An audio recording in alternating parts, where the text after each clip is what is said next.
அன்பு நெஞ்சங்களுக்கு வணக்கம். காந்தியடிகள் சத்தியத்தின் வழி நடக்க துணிந்தது எவ்வாறு, சந்திரமதியின் முந்தைய வரலாறு என்ன, அரிச்சந்திரனுடைய கதை என்ன என்பதை பற்றி முழுமையாக அறிந்து கொள்ள முழு பதிவை பாருங்கள். அரிச்சந்திர மகாராஜா சந்திரமதி நாம் அறிந்த கதை இல்லையா? இந்த சந்திரமதி அப்படின்னு சொல்லக்கூடிய அரிச்சந்திரனுடைய மனைவியார், அவருடைய முன்ஜென்ம கதை என்ன அப்படிங்கிறத நம்ம என்ன பண்ணலாம், முதல்ல தெரிஞ்சுக்கலாம். சந்திரமதி இந்த பிறவிக்கு முன் பிறவியில் என்ன பண்ணிடுறாங்க அப்படின்னா, காசிராஜன் அப்படின்னு சொல்லக்கூடிய ஒரு மன்னனுக்கு மகளாக பிறக்கிறாங்க. அவங்களுடைய பெயர் என்னன்னு பார்த்தோம் அப்படின்னு சொன்னால் மதிவாணி அப்படின்னு சொல்லக்கூடியது அவருடைய பெயர். ஒரு அழகான பெண்ணாக, ஒரு அழகான இளவரசியாக வளர்ந்து வராங்க. இப்போ அவங்களுக்கு சுயம்பரம் நடக்க போகுது. இந்த சுயம்பரத்தில் அவருடைய தந்தை என்ன நிர்பந்திக்கிறார் அப்படின்னா, அங்கே ஒரு சிங்கம் அடைக்கப்பட்டிருக்க கூண்டில் அந்த சிங்கத்தை அடக்கக்கூடியவர்கள் யாரோ அவர்தான் மணமகனாக வரக்கூடும் அப்படின்னு சொல்லிட்டாரு காசிராஜா. இப்போ நிறைய இளவரசர்கள்லாம் அதுக்காக காத்திருக்காங்க. அதில் திரிலோசனன் அப்படின்னு சொல்லக்கூடிய ஒரு இளவரசன் என்ன பண்ணுறாரு அப்படின்னா, அந்த சிங்கத்தை அடக்கி இந்த மதிவாணியை என்ன பண்ணுறாரு, திருமணம் செய்து கொள்கிறார். மிக்க மகிழ்ச்சியாக திருமணம் எல்லாம் சிறப்பாக முடியுது. இந்த சுயம்பரத்தில் கலந்துக்கிட்டாங்க இல்லையா, அதில் கலந்துக்கிட்ட ஒரு மன்னனுக்கு ஒரு கடுமையான கோபம். ஏன்னா இந்த அழகான பெண்ணை நம்மளால் திருமணம் செய்து கொள்ள முடியவில்லையே அப்படின்னு சொல்லிட்டு இந்த திரிலோசனன் இருக்கார் இல்லையா, அவரை என்ன பண்ணிடுறார் அப்படின்னா கொலை செய்து விடுகிறார். இப்போ கணவனை இழந்துட்டாங்க அந்த மதிவாணி. அவங்களுக்கு துக்கம் தாழலை. ஏன்னா விரும்பியவாறு ரொம்ப சிறப்பாக நடந்த திருமணம் முடிந்த உடனே கணவனை இழந்துட்டாங்க இல்லையா. அங்கே என்ன பண்ணுறாங்கன்னா, கங்கை நதியில் போய் உள்ளே குதிச்சுறாங்க. கங்கா தேவி, நீங்கள் என்னை என்ன பண்ணுங்க, ஏற்றுக்கோங்க, என்னுடைய கணவனை நான் என்ன பண்ணிட்டேன், இழந்துட்டேன், இதுக்கப்புறம் எனக்கு உயிர் வாழ பிடிக்கலை அப்படின்னு சொல்லிட்டு அவங்க என்ன பண்ணுறாங்க, கங்கை நதியில் குதிச்சிடுறாங்க. கொஞ்ச தூரம் கங்கை நதியில் மூழ்கி அவங்கள அந்த தண்ணீர் வெள்ளம் அப்படியே அடித்து கொண்டு போகிறது. அங்கே கௌதம முனிவர் நீராடி கொண்டிருக்கிறார். அவருடைய காலில் இவருடைய அந்த உடல் போய் படுகிறது. யாருடையதுன்னா மதிவாணியாக இருக்கக்கூடிய சந்திரமதி. இப்போ என்ன ஆகுது அப்படின்னா, கௌதம முனிவர் அந்த பெண்ணை வெளியில் கரையில் எடுத்துகிட்டு காப்பாற்றி உயிர் கொடுக்கிறார். உயிர் கொடுத்துட்டு என்ன சொல்கிறார் அப்படின்னு பார்த்தோம்னா, தீர்க்க சுமங்கலி பவா அப்படின்னு சொல்கிறார். அதாவது உன்னுடைய கணவனோடு நீ சுமங்கலியாக வாழ வேண்டும் அப்படின்னு சொல்கிறார்.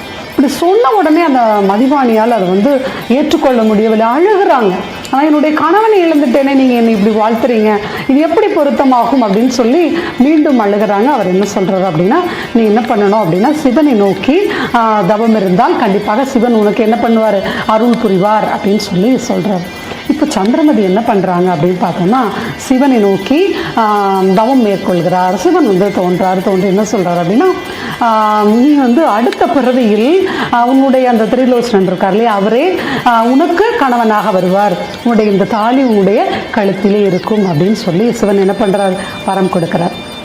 இப்போது சந்திரமதி என்ன பண்ணிட்டாங்கன்னா, அந்த பிறவி அதோடு அவருக்கு முடிந்து போகிறது.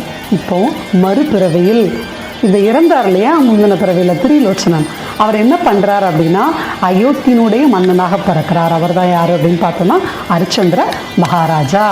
இந்த மதிவாணி இருக்காங்க இல்லையா, இந்த மதிவாணி தான் என்ன பண்ணுறாங்கன்னா, அடுத்த பிறவியில் சந்திரமதியாக பிறக்கிறார். இப்போ திரும்பவும் இந்த பிறவியில் என்ன நடக்குதுன்னா, சுயம்பரம் நடக்கிறது. இப்போ சந்திரமதிக்கு அடுத்த பிறவியிலும் சுயம்பரம் நடக்கிறது இல்லையா. இப்போ இந்த சுயம்பரத்திற்கு நிறைய மன்னர்கள்லாம் போகிறாங்க. இங்கே நம்மளுடைய அரிச்சந்திர மகாராஜா என்ன பண்ணுறார் அப்படின்னா, சுயம்பரத்திற்கு கிளம்பி செல்கிறார். செல்லக்கூடிய வழியில் பார்த்தோன்னா ஒரு காளி கோவிலில் போய் என்ன பண்ணுறாரு, வழிபடுகிறார். இப்போ இந்த காளி கோவிலில் இருக்கக்கூடிய அவர் வழிபடும் போது அங்கே இருக்கக்கூடிய ஒரு கல்லான சிலை பொன்னாக மாறிவிடுகிறது. காளி தேவி அதை என்ன பண்ணுறாங்க அப்படின்னா, அரிச்சந்திர மகாராஜாவுக்கு அன்பளிப்பாக கொடுக்குறாங்க, பரிசாக வழங்கி விடுகிறார். இப்போ அவர் என்ன பண்ணுறாரு, அப்படியே சுயம்பரத்துக்கு போகிறார். அப்போ ஒரு அசரீரி குரல் கேட்கிறது. அதாவது இந்த சுயம்பரம் நடக்க போகிற சந்திரமதி இருக்காங்க இல்லையா, அவர்களுடைய கழுத்தில் ஏற்கனவே ஒரு தாலி இருக்கும். யார் அவருக்கு ஏற்ற மணவாளனோ அவருக்கு மட்டும்தான் அந்த தாலி கண்ணில் தெரியும் அப்படின்னு அந்த அசரீரி சொல்கிறது. இப்போ அதை கேட்டுட்டு அரிச்சந்திர மகாராஜா அங்கே போகிறாரு. நிறைய மன்னர்கள் இருக்கிறாங்க. ஆனால் சந்திரமதியினுடைய அந்த தாலி யாருக்கு தெரியுது அப்படின்னா, இந்த அரிச்சந்திர மகாராஜாவுக்கு மட்டுமே தெரிகிறது. இது சிவன் கொடுத்த வரம் இல்லையா. இப்போ அவர்களுடைய திருமணம் இனிதே நடைபெறுகிறது. இருவருமே நல்ல இல்லறம் நடத்திக்கிட்டு இருக்காங்க. அவங்களுக்கு அழகான ஒரு ஆண்மகன் பிறக்கிறார். லோகிதாசன் அந்த பையனுடைய பெயர். இப்போ இவ்வளோ இனிமையாக போயிட்டு இருக்கக்கூடிய இந்த காலகட்டத்தில் பார்த்தோம்னா இந்திரனுடைய சபை இருக்கு இல்லையா, தேவர்கள் சபை, அங்கே வந்து ஒரு பேச்சுவார்த்தை நடந்து கொண்டு இருக்கிறது. பேசிகிட்டு இருக்கும்போது வசிட்டர் என்ன சொல்கிறாரு அப்படின்னு பார்த்தோம்னா, இந்த மாதிரி அரிச்சந்திரன் அப்படின்னு சொல்லக்கூடிய அந்த மன்னன் வந்து ரொம்ப சிறந்தவன், சத்தியவான், அதாவது பொய் பேசாதவன், நேர்மையாக நடக்கிறவன் அப்படின்னு சொல்கிறார். சொன்ன உடனே நம்ம விஸ்வாமித்திரர் இருக்கார் இல்லையா, அவர் என்ன சொல்கிறாருன்னா, அப்படியெல்லாம் ஒருவர் இருக்கவே முடியாது, அப்படிப்பட்டவரை நம்ம வந்து பார்க்கறது ரொம்ப அரிது, அதுக்கு வாய்ப்பு இல்லை அப்படின்றார். இல்லை, அவர் வந்து உண்மையிலேயே சத்தியவான் அப்படின்னு திரும்பவும் வசிட்டர் சொல்லவும் இவருக்கு வந்து அப்போது என்ன பண்ணணும், சோதிச்சு பார்த்துடலாமே ஹரிச்சந்திரனுடைய அந்த நேர்மையை, பொய் சொல்லாமல் இருக்கக்கூடிய அந்த தன்மையை அப்படின்னு சொல்லிட்டு என்ன பண்ணுறார் அப்படின்னா, நிறைய முனிவர்களை எல்லாம் அனுப்பி வைக்கிறார். ஹரிச்சந்திரன்கிட்ட போயிட்டு பொன் வேணும், பொருள் வேணும் அப்படின்னு சொல்லிட்டு அவரிடம் இருக்கக்கூடிய அந்த செல்வங்களை எல்லாம் கொஞ்சம் கொஞ்சமாக என்ன பண்ணுறாருன்னா வாங்க செய்கிறார். இப்பெல்லாம் இவங்கெல்லாம் வாங்கிட்டே இருக்காங்க.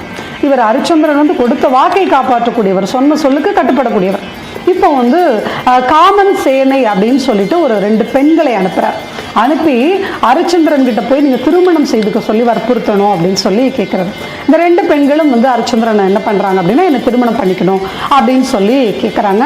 அவர் ஹரிச்சந்திரன் என்ன பண்ணுறாரு, மறுத்து விடுகிறார். உடனே விஸ்வாமித்திரர் என்ன பண்ணுறாருன்னா, அந்த பெண்களுக்காக பரிந்து பேசுகிறார் ஹரிச்சந்திரன் கிட்ட, அந்த பெண்களை நீ திருமணம் பண்ணிக்கணும், அப்படி இல்லையா உன்னிடம் இருக்கக்கூடிய செல்வங்களை எல்லாம் என்ன பண்ணிடணும், இந்த பெண்களுக்கு கொடுத்து விட வேண்டும் அப்படின்னு சொல்கிறார். இப்போ வந்து ஹரிச்சந்திரன் நேர்மையானவர் இல்லையா, அவர் சொல்லிட்டார் விஸ்வாமித்திரர் இருக்கக்கூடிய எல்லா செல்வங்களையும் என்ன பண்ணிட்டாரு, அந்த காமன் சேனை அப்படிங்கிற பெண்களிடம் கொடுத்து விடுகிறார். எல்லாம் போயிடுச்சு, நாட்டையும் வாங்கிக்கிட்டாங்க, எல்லாமே போயிடுச்சு. இப்போ இந்த தருணத்தில் சரி நம்ம வெளியில் போயிடலாம் அப்படின்னு சொல்லிட்டு சந்திரமதி லோகிதாசனோடு அவர் வெளியேறணும் அப்படின்னு நினைக்கிறாரு நாட்டை விட்டு. அந்த சமயத்தில் முன்னாடி கொஞ்ச நாள் முன்னாடி சுக்கிரன் அப்படின்னு சொல்லிட்டு ஒரு முனிவர் என்ன பண்ணியிருக்காருன்னா, நம்ம ஹரிச்சந்திரன் இருக்கார் இல்லையா, அவர்கிட்ட வந்து கொஞ்சம் பொன் பொருள் கொடுத்து வச்சுருந்தார். நான் எனக்கு யாகம் பண்ணும்போது அது தேவைப்படும், நீங்கள் திரும்ப நான் கேட்கும்போது கொடுங்க அப்படின்னு கொடுத்து வைக்கிறார். இப்போது எல்லாம் கைவிட்டு போயிடுச்சு. இந்த சுக்கிரன் வருகிறார், ஹரிச்சந்திரனும் எதுவுமே இல்லை. இப்போ அவருக்கு கொடுத்து ஆகணும் இல்லையா, ஏற்கனவே அவரிடமிருந்து பெற்ற செல்வம். இப்போ என்ன பண்ணுறார் அப்படின்னா, தன்னுடைய மனைவி, அதனுடைய மகன் லோகிதாசன், தன்னுடைய அமைச்சர், இந்த 4 பேரும் நடந்து போகிறாங்க. சுக்கிரனுக்கு கொடுக்க வேண்டிய தொகையை கொடுக்கணும் அப்படிங்கிறதுக்காக தன்னுடைய மகனையும் மனைவியை என்ன பண்ணுறாருன்னா விற்கிறார் சந்தையில். அங்கே வந்து ஒரு அந்தணன், அந்த அந்தணனிடம் வீட்டு வேலை செய்வதற்காக தன்னுடைய மனைவியை என்ன பண்ணுறாரு, விற்று விடுகிறார். கூடவே மகன் லோகிதாசனும் சேர்ந்து என்ன பண்ணுறாரு, அந்த அந்தணன் வீட்டுக்கு செல்கிறார். இப்போ வந்து அந்த பணத்தை வாங்கி என்ன பண்ணியாச்சு அப்படின்னா சுக்கிரன் கிட்ட கொடுத்தாச்சு. ஆனால் சுக்கிரன் என்ன தெரியுமா சொல்கிறாரு, இப்போ கொடுத்த செல்வம் சரியாக போச்சு, ஆனால் நான் இவ்வளோ நாள் இந்த செல்வத்துக்காக உங்கள் பின்னாடி அலைஞ்சோம் இல்லையா, அதுக்கு கொஞ்சம் செலவாயிடுச்சு, அதை எனக்கு திரும்ப கொடுங்கன்னு கேட்குறாரு. இப்போ உடனே என்ன பண்ணுறாரு அப்படின்னா ஹரிச்சந்திரன் தன்னுடைய அமைச்சரையும் அழைத்து கொண்டு தன்னை அவரையே என்ன பண்ணுறாரு அப்படின்னா விற்கிறார். யாரிடம் அப்படின்னு பார்த்தோம்னா வீரபாகு அப்படின்னு சொல்லக்கூடிய ஒரு புலையனிடம், அதாவது புலையன் இறந்த பின்பு அந்த பிணத்தை எரிப்பவர்கள் இல்லையா, அங்கே என்ன பண்ணுறார், அவரிடம் தன்னையே விற்றுக்கொள்கிறார், தன்னுடைய அமைச்சரையும் சேர். இப்போ என்ன அப்படின்னா, அந்த கிடைத்த பொருளையும் கொண்டு வந்து சுக்கிரன் கிட்ட கொடுத்தாச்சு. அவருடைய கடன் தீர்ந்தாகிவிட்டது. இப்போ வந்து இவருடைய வேலை என்ன, ஹரிச்சந்திரனுடைய வேலை இடுகாட்டில் வரக்கூடிய பிணங்களை எரிப்பது. அதுக்கு அவருக்கு கிடைக்கக்கூடிய கூலி என்ன அப்படின்னு பார்த்தோம்னா, வீரபாகு இருக்கா இல்லையா புலையன், அவருக்கு வந்து ஒரு முழு துண்டும் மற்ற பொருட்களும் கிடைக்கக்கூடிய அரிசி எல்லாமே போயிடும். இதில் வாய்க்கரிசியாக கிடைக்கக்கூடிய அரிசி தான் யாருக்கு அப்படின்னு பார்த்தோம்னா ஹரிச்சந்திரனுக்கும் அவருடைய அமைச்சருக்கும் கிடைக்கக்கூடிய பொருள். இதை தான் வச்சு அவங்க என்ன பண்ணிட்டு இருக்காங்க, பிழைப்பு நடத்தி கொண்டு இருக்கிறார்கள். இங்கே சந்திரமதி வந்து அந்த அந்தணனுடைய வீட்டில் என்ன பண்ணுறாங்க, வீட்டு வேலை செய்து கொண்டு இருக்கிறார். லோகிதாசனும் அவருக்கு உறுதுணையாக இருக்காங்க. ஒரு நாள் என்ன ஆகுது அப்படின்னு பார்த்தோம்னா, சந்திரமதியினுடைய மகன் அதாவது லோகிதாசன் என்ன பண்ணுறாருன்னா, அந்தன குழந்தைங்களோட சேர்ந்து விறகு சொல்லி பொறுக்குவதற்காக என்ன பண்ணுறாரு, காட்டுக்குள்ளே போகிறாரு. போகிற இடத்துல பாம்பு தீண்டி இறந்து விடுகிறார்.